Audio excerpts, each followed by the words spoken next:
Hey, what's up, everybody, and happy Valentine's Day. This is David Pendleton. I am covering the rookie division of the Blast Off tournament. This is, of course, going to be the qualifying rounds, and right now I'm going to cover holes number 1 through 5, and then I'll do holes 6 through 9 here in a little bit. All right, let's just go ahead and hop right into it. Hole number 1, we're going to go 0% at max. I want you to only use 4.5 bars of topspin here, because if you accidentally hit this ball too far, you will be leaving yourself with a very difficult putt to make. You're going to see here that I did go 5 top. 5 top is a little bit too much. Like I said, let's just go ahead and keep ourselves at 4.5, and we should be good to go on hole number 1 for a pretty easy eagle. You know, it's always nice when you get a short par 4 in the game and you can attempt to drive the green like we are here. You see I do come in a little hot. However, we do hit the pin. I kick off and I leave myself with a putt for the eagle. Now, albeit here, this rollout made it a little bit more difficult putt than what it looks like here, but definitely makeable. So hole number 1, 4.5 top, 0% at max. Be very careful with your overpower. You may want to practice a shot just to make sure that you have it down, as that one is going to be a very important hole to pick up the eagle on. Now we go to hole number 2. We're going to play it 0% at max. I'll show you a shot with a thorn 8 and a thorn 7. I'll show you a shot with a navigator and the katana. Pretty much the spins here are going to be the exact same though. We're going to go with 1 bar of side spin to the right. We're going to go ahead and go with a few bars of top spin. Let's check that top spin again. I think it's 2.5 top on this hole. Okay, about 2.2 top here, 1 bar of right. Now let's keep in mind that the wind is only 2.6 miles an hour. This is pretty low with our navigator ball, so on the much lower end of the scale here as far as wind goes. You'll notice the offset on the right hand side of the pin. Here we make the adjustment.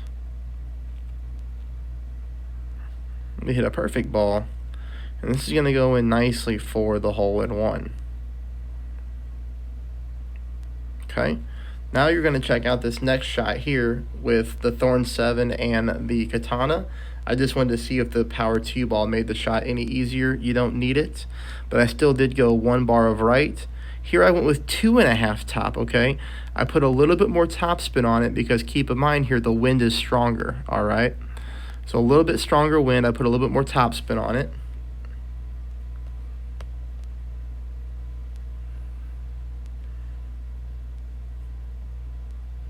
And again here, take note of the offset to the right-hand side of the cup. Here another perfect ball. And we had no problem getting this thing to drop dead center of the hole. So, you know, we'll take a look at that offset that I was talking about. See right there? That's a good spot to be aiming at on this hole. All right. Hole number 3 is definitely going to trip some people up. This is a much more difficult par 5. Very long par 5. Now, I wanted to show people a shot with a quarterback just for the accuracy purposes and a berserker.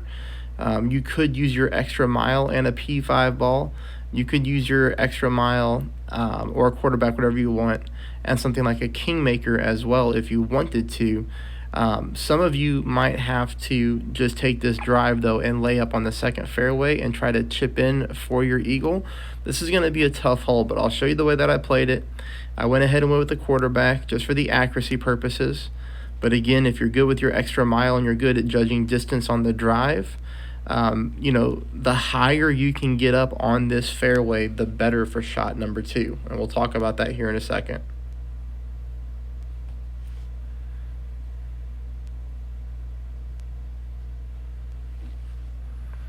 Here you see my curl to the left as well, combined with overpower. Now you'll notice here that, you know, we leave not too many yards, but, you know, we do leave a few yards here between the fairway and the rough, but overall that's pretty good. So this is going to make it easier to get to the green here with our big dog. So I do bring the big dog for the power stat. Here I'm thinking about doing a rough bump and just rolling out onto the green. Although I do think that is the way to play. I figured a lot of players would struggle with that, with the big dog rough bump on rookie. So I figured I would just show how to take it from the fairway and hopefully land on the green, which we do here. So here we're aiming at the bottom part of the fairway.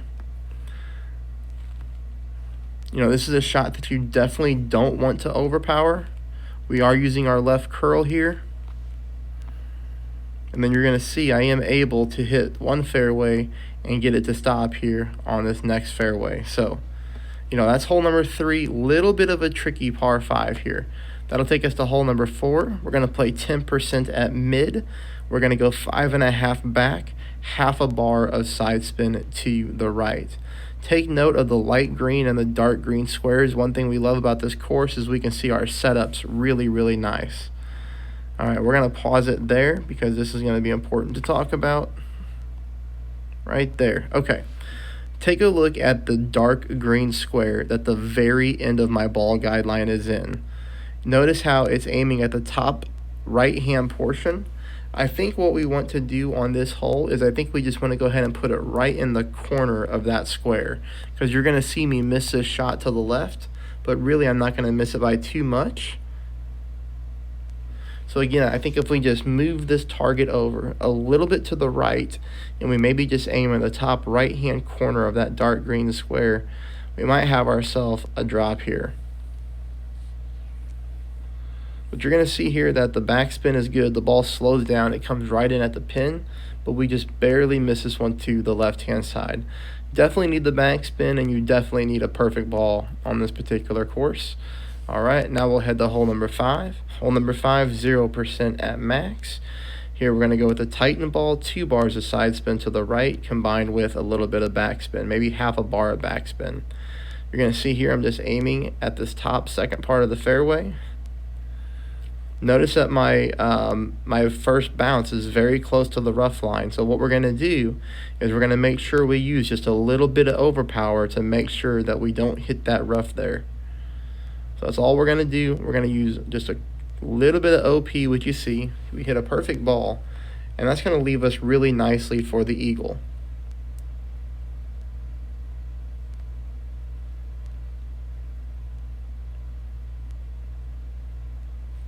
You see here, we're in very short range. I don't even make any wind adjustments. I just go full top. I went 1 bar of side spin to the left, and I just aim right there, center of pin. So full top, 1 bar of side spin to the left. I do the left side spin because the wind is pushing to the right. Just kind of counter against it, and you see the ball comes in perfectly here. So there we go. We have the drops on hole number 1. The hole-in-one on hole number 2, and then the eagle right there on that par 4. So that'll give you 3 drops in the first 5 holes.